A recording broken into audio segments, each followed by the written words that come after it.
Hi, welcome to this iThrough Health interview. Today I have the pleasure of speaking with Dr. Spero Cataland from The Ohio State University. Dr. Cataland is currently serving as chair of iThrough Health's online activity and hematology fellows meeting series on current standards and new directions in the treatment of aTTP. And today he's here to share some additional perspectives on the research that is covered in the activity. Dr. Cataland, pleasure to have you on today.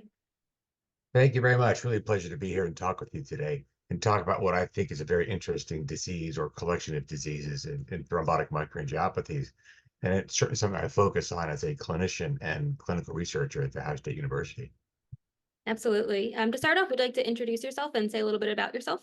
Sure. My name is Spero Cataland. I'm a hematologist at the Ohio State University at the Wexner Medical Center at the Ohio State University. I'm also the head of Benign Hematology and a clinical and research focus on non-malignant hematology, but especially thrombotic microangiopathy such as TTP, congenital TTP, and atypical HUS.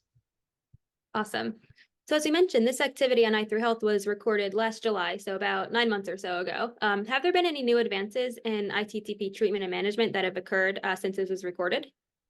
Yeah, that's a great question. Any specific advances? Not so much, but we're moving in that direction. And since this has been recorded, there's been ongoing enrollment on two prospective studies studying the use of caplacizumab as well as recombinant ADAM-TS13 protease. And these are two different studies using them, the caplacizumab or the recombinant, with a minimal plasma exchange approach. So the idea is, can you treat TTP with targeted therapies, either caplacizumab or recombinant ADAM-TS13, without the need for plasma exchange, without the need for the deep line, the exposure to plasma, and the risks that go along with it. So it's very exciting. Both those studies are progressing nicely in accruing patients.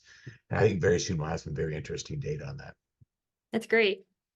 So in addition to these, are there any other ongoing trials or research or even just new directions in iTTP that you're looking forward to seeing results of in the near future?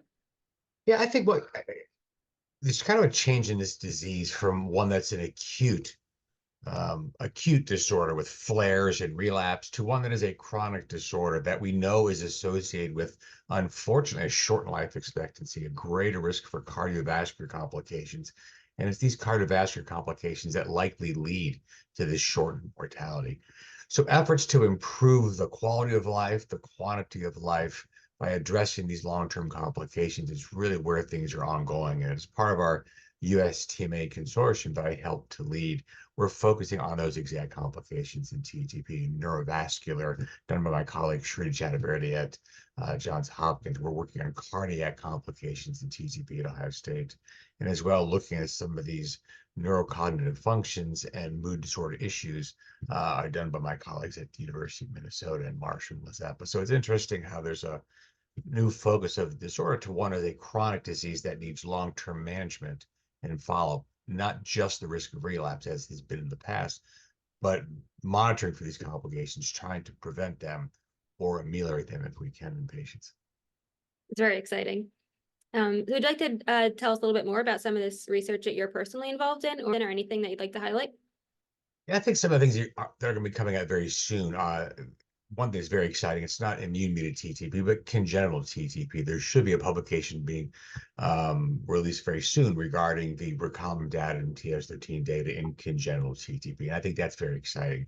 In addition to the fact that it's being studied in immune-mediated TTP, it makes it equally exciting. Sort of a new angle to approach these patients. I think some of these data I've already referred to in sort of the cardiovascular complications in these patients, I think are very interesting. A lot of the work that's going to go on is to try to understand how common they are, which we just don't know, how to screen for them, other than an informed clinician who knows about them, to ask about them. And as well, which I think most important is the mechanism for why these complications occur, which would then allow us to try to intervene and prevent them. Some of the cardiac data we've shown, so a small vessel disease in these patients, which is really inducible by stress on this cardiac MRI studies that we did in TTP patients. And the knee-jerk reaction is always to put them on an aspirin, as most hematologists would say. But these complications don't seem to be mediated by thrombotic complications. It's rather a functional defect in their endothelium. So I think it's very interesting work. It's exciting and really looking at these patients in a different way in not just acute episodes and not just the ADAM-TS13 activity. Absolutely. Thanks for sharing all of that. So with all these new directions that are being explored, what are you personally most looking forward to seeing in the treatment and management of iTTP in coming years? I think the most exciting thing is to be able to do this without plasma exchange therapy. And plasma exchange therapy has obviously been life-saving for patients. It's very effective, but it's got its own issues. Again, the need for the deep line, plasma exposure, the risks of the plasma exposure. And I think what you're seeing is going from the broad general approach of plasma exchange to the more specific targeted therapies of TTP. And to using caplacizumab over recombinant datum TS13, as well as any other number of approaches that are being developed in preclinical research as well as early clinical trials. So I think it's very interesting and exciting to see us go from the non-specific therapy to the more specific targeted therapy to allow us to do this without plasma exchange. And ideally, hopefully at some point, do this without the need for hospitalization completely as an outpatient, which would be better for patients. Absolutely, that will be very exciting to see all that come into play in coming years. So I think my final question for you is, do you have any messages or words of advice for clinicians regarding how they can best manage these complications and optimize quality of life for their patients who have experienced iTTP?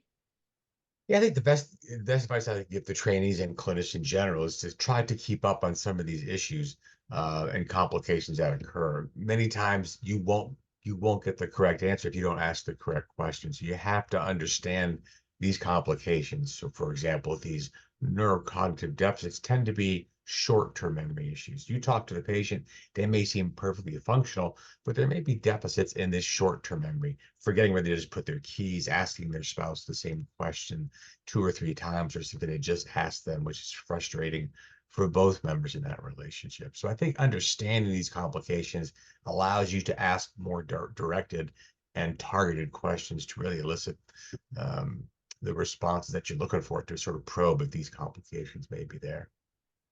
Great, thank you. It's very helpful advice. Anything else you'd like to mention about, current or ongoing directions in TTP research or anything else regarding this activity? I think what's exciting is, and people can certainly say this is a rare disease. I'm not going to see this in my career. And I would tell you, you are going to see this in your career. You're going to see this in your career because they do show up in the emergency department, but they're also living longer. We're getting less and less issues with mortality up front. There'll be more survivors living longer. We're all going to have to deal with these issues. The other thing that's important is I think some of these issues and treatments that we're seeing used in TTP are going to expand to other disorders, especially treatment of stroke. And I think it's very exciting. You may see some of these issues indeed be applicable to other diseases as we go forward, and they're applied to other diseases, these treatments. Very exciting, I think. Absolutely. Well, thank you so much for coming on today to talk about all this and share this research with us. It was wonderful to hear about all this latest progress and the new directions, and we're looking forward to work with you again in the future. So thank you again. Great. Thanks, Kara. Appreciate it.